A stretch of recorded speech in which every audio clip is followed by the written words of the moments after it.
Supreme court ने दहेज हत्या केस में ट्रायल कोर्ट को फटकार। ट्रायल कोर्ट गलत फैसला, जहां दहेज हत्या में धारा 304 बी का गलत इस्तेमाल।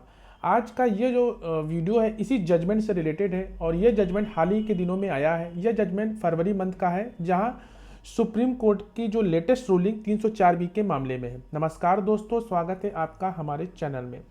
आज हम लोग बात करेंगे धारा 304 बी दहेज हत्या के मामले में एक सुप्रीम कोर्ट का लेटेस्ट जजमेंट के बारे में, जहां ट्रायल कोर्ट ने आईपीसी की धारा 304 बी का गलत इस्तेमाल करते हुए दहेज हत्या के लिए एक व्यक्तियों को गलत तरीके से दोषी ठहराया।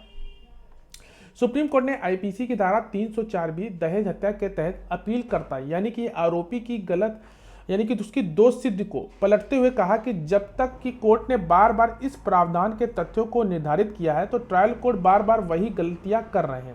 कोर्ट ने कहा कि राज्य न्यायिक अकादमियों को हस्तक्षेप करना चाहिए।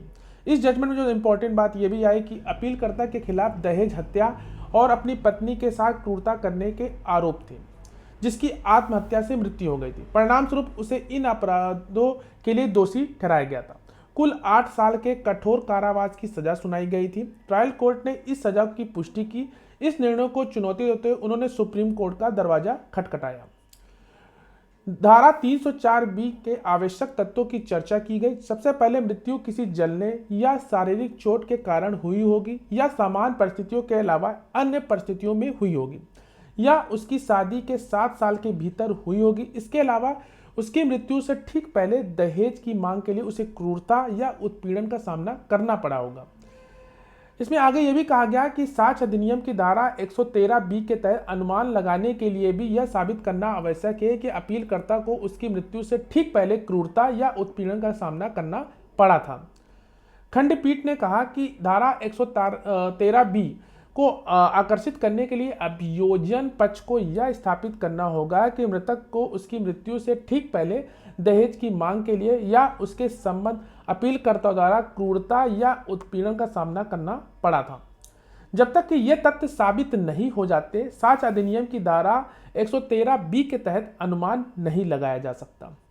इस पर आगे बढ़ते हुए न्यायालय ने साक्ष्यों का अध्ययन किया और ट्रायल कोर्ट के समक्ष मृतक की मां का बयान की जांच करते हुए इसमें कहा गया कि पुलिस द्वारा दर्ज किए गए तीनों बयानों में महत्वपूर्ण और प्रासंगिक चूकें थीं। इसके अलावा उसने क्रूरता या उत्पीड़न के किसी विशेष कृत्य का भी उल्लेख नहीं किया गया। इसलिए दहेज प्रदान करने और दहेज की मांग के बारे में 2 अप्रैल 1988 और 6 अप्रैल 1998 को दर्ज किए गए उनके बयानों में जो PW6 का बयान में चूक थी। यह भी कहा गया कि पुलिस को बताया गया कि आरोपी उनके घर से भाग गया। हालांकि उसने स्वीकार किया कि तीनों बयानों में से किसी भी इस तथ्य का उल्लेख ही नहीं है।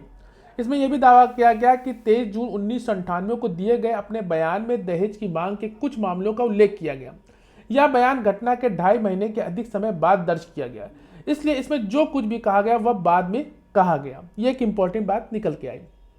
साथ ही साथ पुलिस द्वारा दर्ज मृतक के भाई का जो बयान पर गौर करते हुए न्यायालय ने कहा कि अपर्याप्त दहेज के कारण उसकी बहन के साथ दुर्व्यवहार का कोई भी उल्लेख नहीं है और यह एक विरोधाभास है। और सरकारी वकील ने भी यह भी दावा किया कि रेफ्रिजरेटर, मोटरसाइकिल, मिक्सी की मांग का उल्लेख उसके तीसरे बयान में किया गया, जिसे 23 जून 1998 को दर्ज किया गया। तीसरा बयान जो कि देरी से दर्ज किया गया, जाहिर तौर पर बाद में लिखा गया था। न्यायालय ने मृतक की पिटाई करने के अपीलकर्ता के आरोप को भी बहुत अस्पष्ट आरोप के रूप में खारिज कर दिया। न्यायालय ने कहा कि भले यह आरोप मान भी लिया जाए, लेकिन मृतक की मृत्यु के ठीक पहले ऐसा नहीं हुआ। इस प्रकार यह देखने के अलावा अभियोजन पक्ष धारा 304 बी के तहत आवश्यक को साबित करने में विफल रहा है। न्यायालय ने यह भी कहा कि क्रूरता की एक भी घटना साबित नहीं हुई है। इसे देखते हुए न्यायालय ने कहा कि आईपीसी की धारा 304 बी और 1986 में कानून की किताबों में शामिल किया गया। इस न्यायालय ने धारा 304 बी के तहत अपराधों के तथ्यों को बार बार निर्धारित और स्पष्ट किया, लेकिन ट्रायल कोर्ट को बार बार वही गलतियां कर रहा है और राज्य न्यायिक अकादमियों को भी इसमें हस्तक्षेप करना चाहिए। इस प्रकार अपील को स्वीकार करते हुए न्यायालय ने विवादित निर्णय को रद्द कर दिया। ये जो जजमेंट है हाल ही के दिनों में आया है और यह जजमेंट फरवरी मंथ का है, जो कि हाल ही में 304 बी का मामले पे है। तो ये सुप्रीम कोर्ट का एक लेटेस्ट जजमेंट, जहां ट्रायल कोर्ट ने आईपीसी की धारा 304 बी का गलत इस्तेमाल करते हुए दहेज हत्या के लिए व्यक्तियों को गलत तरीके से दोषी ठहराया था। तो आशा करते हैं ये जजमेंट आपको समझ में आया होगा। इस जजमेंट का जो केस टाइटल है मैं डिस्क्रिप्शन बॉक्स में दे दूंगा, आप जाकर इसको पढ़ सकते हैं। अगर आपको किसी केस से कोई भी क्वेरी हो, डायरेक्ट कॉल पे भी अपना अपॉइंटमेंट बुक करा सकते हैं, उसका नंबर डिस्क्रिप्शन बॉक्स में दिया है। मिलते हैं एक नेक्स्ट वीडियो में, तब तक के लिए धन्यवाद।